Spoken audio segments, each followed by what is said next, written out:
नमस्कार साथियों, मैं विपिन आपके अपने चैनल शुभम एकेडमी में आप सभी का हार्दिक स्वागत करता हूं। जैसा कि आप सभी को पता है कि मैं पॉलिटी यानी राज्य व्यवस्था सब्जेक्ट आप सभी के सामने लेकर प्रस्तुत हुआ हूं, जिसमें अपन ने पॉलिटी में इंट्रोडक्शन क्लास ली पहले, उसके बाद कल अपन ने संविधान यानी कॉन्स्टिट्यूशन देखा।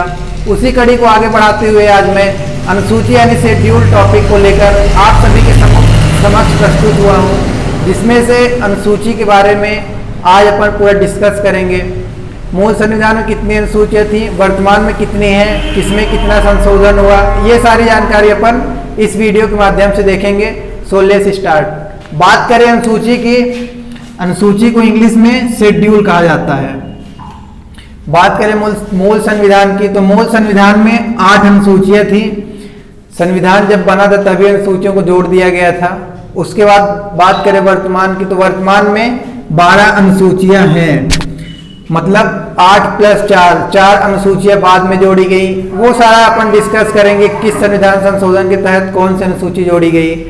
फिर उसी को आगे बढ़ाते हुए देखते हैं अनुसूची फर्स्ट, शेड्यूल फर्स्ट की बात करें, अनुसूची प्रथम की, तो इसमें संघ तथा राज्य के बारे में वर्णन किया गया है, यूनियन टेरिटरीज और स्टेट्स के बारे में।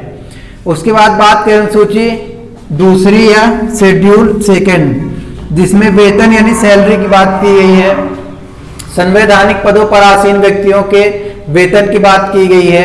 उसके बाद आते हैं अनुसूची तीसरी यानी शेड्यूल थर्ड में, जिसमें शपथ यानी ओथ के बारे में बताया गया है, संवैधानिक पदों पर आसीन व्यक्तियों के शपथ की जानकारी इसमें दी गई है। अगर बात करें अपन कि अनुसूची की जरूरत क्यों पड़ी, जबकि अपने मूल संविधान में 395 अनुच्छेद थे, अगर अनुसूची ना आती तो अपन जैसे बात कर रहे हैं अभी वेतन की और शपथ की, तो इनकी एक एक आर्टिकल्स अलग से जोड़े जाते, संविधान बड़ा हो जाता, अनुच्छेद बड़े हो जाते, अनुच्छेद बढ़ जाते। इसीलिए अनुसूची लाई गई कि अनुच्छेदों की संख्या कम की जाए और संविधान को थोड़ा छोटा किया जाए। इसीलिए अनुसूची की जरूरत पड़ी और अनुसूची संविधान के शुरू में ही जोड़ी गई। उसके बाद बात करें अनुसूची 4 शेड्यूल फोर्थ की, जिसमें राज्यसभा सीटों के बंटवारे की बात की गई है, किस राज्य में कितनी राज्यसभा सीटें होंगी, इसके बारे में अनुसूची 4 में बताया गया है।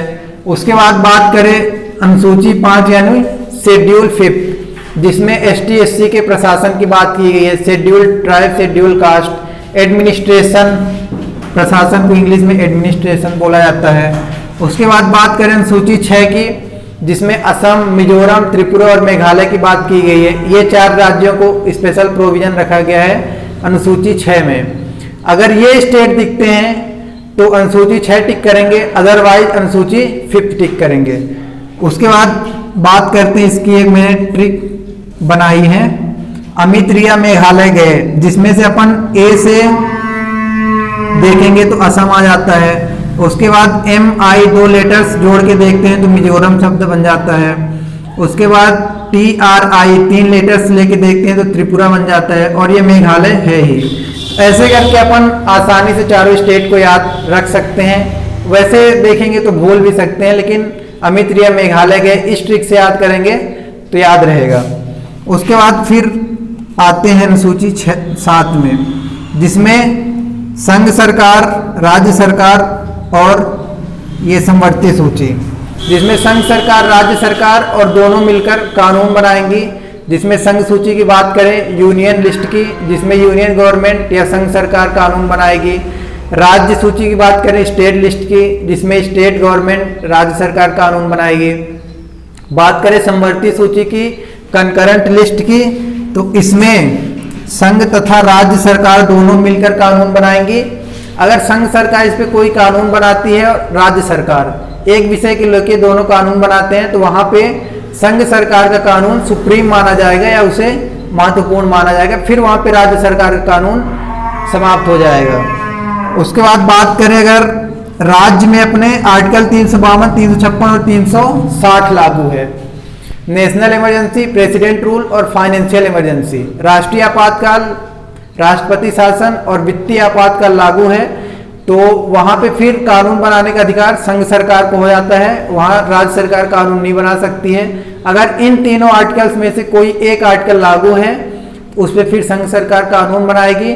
आर्टिकल 352, 356 और 360 के बारे में अपन आगे डिस्क्रिप्शन से वर्णन करेंगे। इसमें तुम्हें सिर्फ इसलिए बता दें कि अगर देश में ये लागू है तो फिर वहाँ पे राज्य सरकार की जगह संघ सरकार कानून बनाएगी।